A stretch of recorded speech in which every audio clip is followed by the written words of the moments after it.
어제 이곳 광화문 북쪽 광장에서 고 김영균 군의 49제 추모 문화제를 지냈습니다. 장례도 치르지 못하고 지낸 이 49제가 이번 사고를 둘러싼 우리의 현실을 잘 보여주고 있습니다. 유족과 시민대책위는 설 전에 장례를 치를 수 있게 해달라고 청와대와 정부에 간곡하게 요청했습니다. 그리고 이 요청의 핵심에는 진상규명과 책임자 처벌과 함께 비정규직의 직접 고용 정규직 전환이 있습니다. 직접 고용 정규직 전환만이 또 다른 김영균을 만들어내지 않는 길이기 때문입니다. 그러나 아무런 대답이 없습니다. 현실은 이렇게 요지부동 강고하게만 보입니다. 그러나 이 현실의 균열이 이미 일어났습니다. 24살 태안발전소 비정규직 노동자 김영균의 외로운 죽음이 우리나라의 가장 왜곡된 질서, 비정규직 제도의 균열을 만들어냈습니다. 20여 년간 확장을 거듭해온 새 정부 들어서도 구호만 있을 뿐 변함이 없는, 날이 갈수록 더욱 교묘해지는 비정규직이라고 하는 현대판 착취와 죽음의 굴레를 더 이상은 참지 못하겠다라는 1100만 비정규직 노동자 당사자들의 목소리가 지난해 11월부터 터져나왔습니다. 문재인 대통령 비정규직 대표 백인과 만납시다. 요청이자 호소였고 또 비명이었습니다. 거기에 김영균 청년도 목소리를 더했습니다. 나 김영균은 화력발전소에서 석탄 설비를 운전하는 비정규직 노동자입니다. 문재인 대통령 비정규직 노동자와 만납시다. 유언이 되어버린 용균이의 말입니다. 마치지 못한 유언입니다. 나머지는 아마도 이런 내용이었을 겁니다. 문재인 대통령께서는 공공부문 비정규직 제로 시대라고 하는 자신의 약속을 꼭 지켜주십시오. 그러나 비정규직 철폐에 대한 저항과 거부는 조용하지만 강합니다. 20년 넘게 지속되고 강화되어 온 질서가 스스로 물러날 리 없습니다. 역사적으로 그렇습니다. 그렇던 질서가 스스로 회개해서 물러난 적은 한 번도 없습니다. 예수님께서도 로마 제국의 식민지 유다 땅에서 하느님 나라라고 하는 새로운 질서를 선포하고 실현해 나가는 과정에서 온갖 비난과 위협과 고통을 받아야 했고, 오늘 독서의 말씀대로 마침내 당신 자신을 바쳐야 했습니다. 기존의 왜곡된 질서가 얼마나 격렬하게 저항하는지 잘 보여줍니다. 김영균 청년도 비정규직 철폐를 요청하며 자신의 생명을 내놓은 셈이 되었습니다. 우리는 2017년 봄 부패하고 무능한 권력을 몰아내므로써 문제의 근본이 해결되었다고 생각했지만 착각이었습니다. 오늘의 현실이 보여주고 있습니다. 약자를 지배하고 통제하여 수익의 극대화를 추구하는 자본의 강고한 논리는 그대로 살아 있습니다. 수많은 비정규직 노동자를 위험과 죽음의 고통에 빠뜨리는 비정규직 법제도의 실태가 드러나고 있지만 여전히 건재하고 있는 이 현실을 보십시오. 민주노총 공공운수노조에 따르면 최근 5년 2012년에서 2016년 동안 5개 발전사에서 발생한 산재는 모두 346건, 이 중 337건 97.4%가 하청 노동자에게 일어났습니다. 태안 화력발전소가 있는 서부발전에 따르면 2008년부터 2018년 10년 동안 태안과 평택, 서인천, 군산의 4개 화력발전소에서 총 69건의 산재 사고가 발생했고 13명이 숨졌습니다. 태안발전소에서만 58건이 발생해서 12명이 사망했습니다. 전체 사고의 84%, 사망사고의 92%가 태안에서 발생했습니다. 태안 화력발전소의 노동 환경을 짐작할 만합니다. 그러나 모든 위험과 사고를 외주화해버린 원청 기업은 무죄의 사업장으로 인정을 받아서 지난 5년간 산재 보험료 22억 원을 감면받았다고 합니다. 비정규직이 왜 문제인지, 그럼에도 기업가 자본이 왜 갖은 구실을 늘어놓으면서 비정규직 제도를 고집하는지 잘 보여주는 통계입니다. 예수님 당시 기존의 지배층 사람들, 율법학자들, 바리사이들, 사두가이들, 헤롯 안티파스의 세력, 로마 총독의 세력들은 자신들의 기득권을 계속 누리기 위해 새로운 질서의 기운을 세상에 불어넣고 있었던 예수님에게 온갖 비난과 위협을 가했습니다. 오늘 복음에 따르면 율법학자들은 예수는 마귀 우두머리의 힘을 빌려 마귀들을 쫓아낸다고 비난했습니다. 어떻게 사탄이 사탄을 쫓아낼 수 있느냐? 라는 단순한 물음에 무너져버리는 말도 안 되는 비난도 서슴지 않았습니다. 예수님에게는 언제나 사람의 생명이 먼저였습니다. 그러나 당시에도 지배계층에게는 자신들의 기득권이 언제나 먼저였습니다. 이들은 기득권을 계속 누리기 위해 율법과 종교적 관습을 들어 예수를 비난하고 위협했습니다. 하느님의 이름으로 예수를 공격했습니다. 예수님께서도 하느님의 이름으로 이들을 반박했습니다. 경제적이든 무엇이든 그 어떤 이유로도 사람의 생명을 위협하는 갉아먹는 법이나 관습은 하느님의 뜻에 어긋난다. 하느님은 생명의 하느님, 해방의 하느님이시다. 사람이 안식일을 위해 있는 것이 아니라 안식일이 사람을 위해 있는 것이다. 예수님의 확고한 입장이었습니다. 비정규직을 옹호하는 갖가지 이유 뒤에는 결국 이윤이 돈이 있습니다. 그래서 우리는 선택을 요구받는 겁니다. 아무도 두 주인을 섬길 수 없다. 너희는 하느님과 재물을 함께 섬길 수 없다. 우리는 선택해야 합니다. 비정규직 제도에 대한 태도는 우리가 누구를 섬기는지 결정합니다. 쉬운 일은 결코 아닙니다. 산업자원부, 기획재정부, 노동고용부를 비롯해서 정부 곳곳에 자본의 기득권 유지에 애쓰는 관료들이 포진해 있습니다. 이들은 주로 이렇게 말합니다. 검토해보겠다.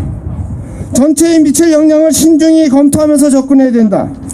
기울어질 대로 기울어져 죽음의 구덩이로 비정규직 노동자들이 계속 빠져들어가는 이 절박한 상황에서도 여전히 검토해보겠다입니다. 서울로 빈소를 옮긴 다음날 조문차 방문한 국무총리도 예외가 아니었습니다. 그 자리에서 조문 이외에 제가 들었던 말은 검토하겠다가 거의 전부였습니다. 어느 한쪽으로 치우치지 않고 중립적인 위치에서 검토를 해보겠다, 이런 말입니다. 그러나 고통 앞에 중립은 없습니다. 세월호 참사 때 했던 프란치스코 교정의 말씀은 지금도 여전히 유효합니다. 고통에 신음하는 사람 앞에서 나는 중립이라고 말하는 사람은 자신의 의도에 어떻든 이미 가해자 쪽에 서 있는 것입니다. 아무리 이렇게 기존의 질서에 저항이 크다고 해도 용균이의 생명으로 만들어진 이 균열이 다시 봉합되어서 예전의 질서로 돌아가도록 놓아둘 수는 없습니다. 반드시 이 균열이 기존의 착취와 죽음의 질서를 무너뜨리는 거대한 굉음을 만들어내도록 해야 됩니다. 그렇게 해서 새로운 세상으로 가는 길을 열어야 합니다. 그것이 바로 예수님께서 그렇게 소망하셨던 하느님 나라를 지금 여기에 만드는 일입니다. 기존의 질서는 힘이 셉니다. 물리적으로 우리는 약합니다. 무력합니다. 맞습니다. 하지만 무력함의 역설, 무력함의 힘이 있습니다. 무력함에 사랑이 더해지면 무력함에서 엄청난 힘이 생겨날 수 있습니다. 많은 사람의 마음을 움직이기 때문에 생겨나는 힘입니다. 십자가 사건이 우리에게 보여준 것입니다. 세상의 권력이 청년 예수를 십자가에 못 박았지만 십자가에 달린 바로 그 예수가 세상을 이겼습니다. 세상을 움직였습니다. 용균이 엄마 외아들을 잃었으니 모든 것을 잃은 셈입니다. 그렇지만 용균이 엄마는 여전히 엄마였습니다. 너희들 여기서 어서 나가라. 용균이 엄마가 사고 현장을 처음 방문하고 용균이 또래의 청년 노동자들에게 했던 말입니다. 더 이상 죽게 할 수 없다. 엄마의 마음입니다. 텅 빈 처절한 무력감, 그러나 거기에 아들 또래의 비정규직 청년 노동자들을 더 이상 죽음의 현장에 방치할 수 없다는 엄마의 그 마음, 그 절박한 사랑이 더해지자 그 무력함에서 힘이 솟아났습니다. 많은 사람들의 마음을 움직였습니다. 사람들을 광장으로 모아 비정규직 철폐를 요구하게 외치게 만들었습니다. 그리고 그 대열의 맨 앞에 언제나 용균이 엄마 아빠가 있었습니다. 그리고 그 옆에 한결같이 용균이 이모가 있었습니다. 용균이의 죽음으로 시작된 이 길은 십자가의 길입니다. 우리 그리스도인들은 누구보다도 오늘 이 십자가의 길에 동참하도록 초대받고 있습니다. 우리 각자가 이 초대에 기꺼이 응답하여 우리 사회에서 공공부문부터 위험한 일부터 직접 고용에 의한 정규직 전환이 제도화된다고 하면 그것은 우리 사회의 획기적인 변화를 뜻할 것입니다. 우리 사회는 정말 달라지는 새로운 세상이 될 수 있습니다. 이것은 용균이의 사회적 부활이 될 것입니다. 그래서 이 길은 십자가의 길이면서 또한 부활의 길이기도 합니다. 죽음을 통해 영원한 생명, 부활로 가는 이 길에 더 많은 우리들이, 더 많은 그리스도인들이 함께 하길 간절히 바랍니다. 용균이 엄마입니다.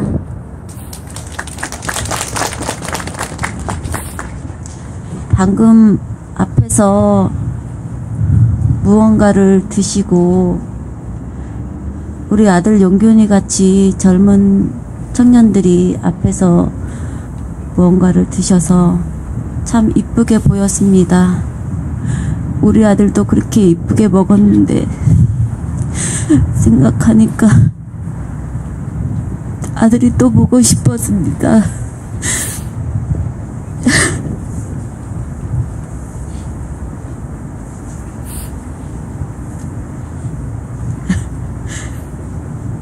요즘은 산다는 게 너무 힘들다고 느낍니다.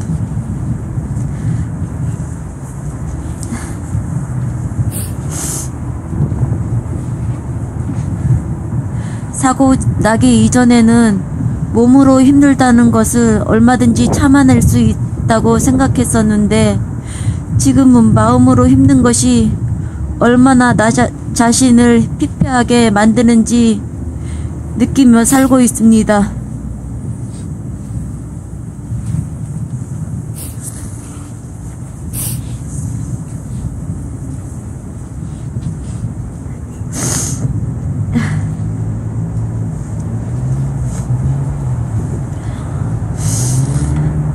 용균이의 죽음 앞에 그랬고 용서할 수 없는 서부 발전 그리고 우리나라 전체의 기업들이 돈의 힘으로 이 나라의 서민들을 사람이 아닌 물건 취급을 하면서 죽음으로 몰고 가고 있는 이 형태를 보면서 참을 수 없는 분노를 느낍니다. 기업들과 정부가 어떻게 이렇게까지 서민을 짓밟을 수 있는지, 그리고 우리 서민들도 너무도 이런 형태를 안이하게 방관하고 살고 있다는 게, 아니 속을 수 있다는 게 나를 더욱더 화나게 만들었습니다.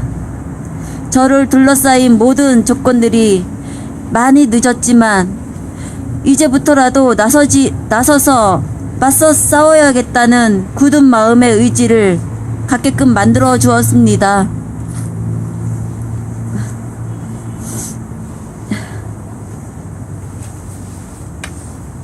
여기 계신 여러분들께서도 저의 이런 마음을 알아주시고 저와 함께 서민들도 안전하게 살 수 있는 나라를 만들 수 있도록 함께 해주시길 바랍니다. 저는 아들 용균이가 제가 죽는 그날까지 평생을 볼 수 있을 거라 생각하고 살았습니다. 여러분들도 더 이상은 저처럼 자식을 잃고 가슴 깊이 파고드는 끔찍함으로 아파하는 부모가 되지 않기를 간절히 바랍니다.